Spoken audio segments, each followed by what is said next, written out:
I'm out in the garden early in the morning to avoid what's going to be a very hot day.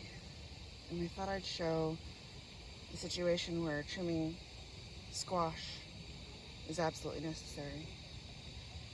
So as you can see, this crookneck, which has been producing vigorously all season, I don't stake, and they generally do okay. You can see the leaves in general are looking good. There's another one in the back there, which I just trimmed some leaves off as well. So one thing we have issues with, and a lot of people have issues with in our climate and elsewhere, is powdery leaf mildew. And it can absolutely kill your squash. I'm not too concerned because we're getting up to later in the fall now.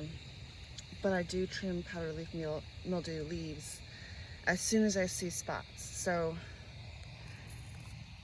here are some beginning spots of the powdery leaf mildew. You can see they're more on the leaves in the understory. And this leaf here too. And this will just easily spread. So as long as the plant has enough leaves that are healthy, that don't have it, which you can see this plant does. The majority of the leaves do not have any. We just have some here.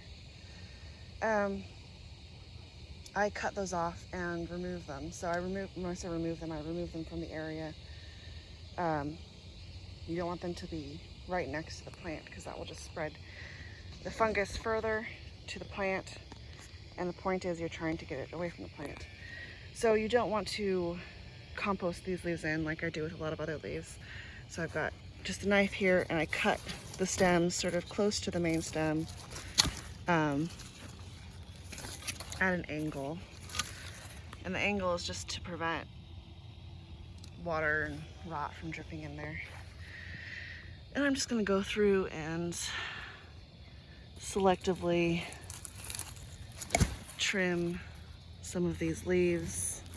Again, if you can catch it early, your plant will do fine. You can see I've got a mole here that's been digging around.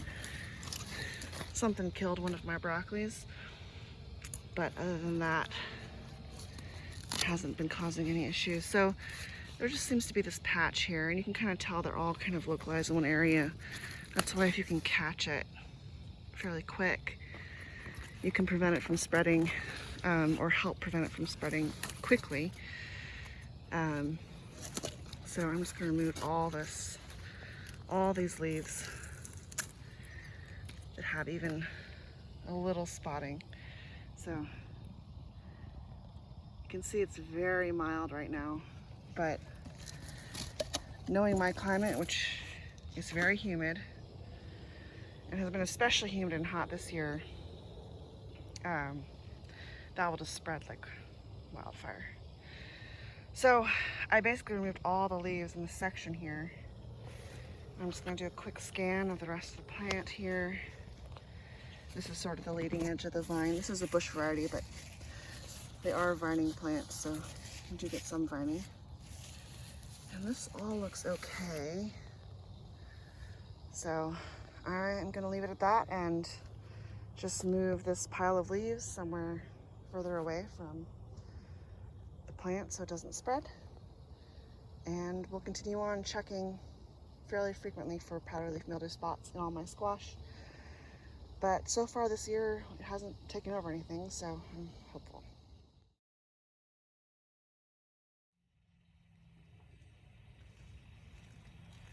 So I figured I'd do a little show about how to save seeds from summer squash. So this squash here has been extremely productive and has had no issues with powdery leaf mildew. And it's of a variety, I don't quite remember what it is. It's a type of gray zucchini, maybe Caserta zucchini, but I'm not sure because it's from seeds I saved in 2019.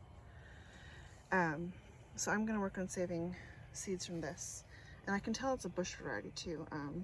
It's quite large and has several vines, but it still isn't one long trailing vine. So essentially with summer squash, because they can cross-pollinate with other different types of squash, and I do have other squash in the garden here, I need to cover the flowers of the female fruiting body. So down here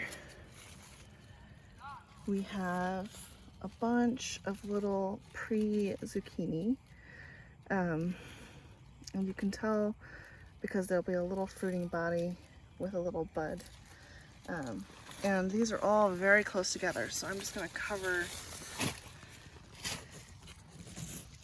the entire little cluster here and pick which ones to use later. So there's also one down here I could potentially separate, but I don't really necessarily like the look of that one. So I'm just going to cover this whole little bud here with a plastic bag. And you want enough room for the flower to expand. I'm just using a doggy poop bag, basically. And then gently tie it off at the base. And what this does is prevents pollinators from getting in there. So you're going to hand pollinate it with a male flower. And we've got a great example of a male flower right here. This one will have opened before these small ones open down here, but basically I'll take a male flower like this one or the one next to it off and use the pollen from that to pollinate one of these female fruiting bodies. And then I will mark that after the flower falls off and let it grow and grow and grow until this vine dies for the fall. And then I will harvest the seeds from that large zucchini. Probably won't be very edible, but it may have some value. It'll be pretty tough. But I will have hundreds of potentially of seeds in that fruit, and that is how you can save summer squash seeds. It's a little bit more involved than other plants where you can just literally take the seed without worrying about pollination. But for summer squash, you do have to separate off the actual fruit. And again, easiest way to do that is just with a plastic bag, fairly thin plastic bag, so there's still some respiration going on. And yeah, so that's my plan for this plant. Since it's been so productive and has done really well in the intensive gardening. So I have this nasturtium next to it. I have lots of things intertwined, broccoli. It seems to do well with that, and so it's a good plant to save seeds from, even if it means that once I let that fruit start growing, it'll cut the season short. But fall is here, so the season is short anyway. So I will have to keep checking this every day because you want to pollinate it soon after it opens. And I don't want to necessarily prevent all these little squash from being pollinated. So as they get a little bigger, I will separate out one and choose it for hand pollination. And the rest I will just let be pollinated by the pollinators and will eat. So that is my plan for this plant. Again, it's some sort of gray zucchini. Really enjoy it. And we'll be saving the seeds for later gardens.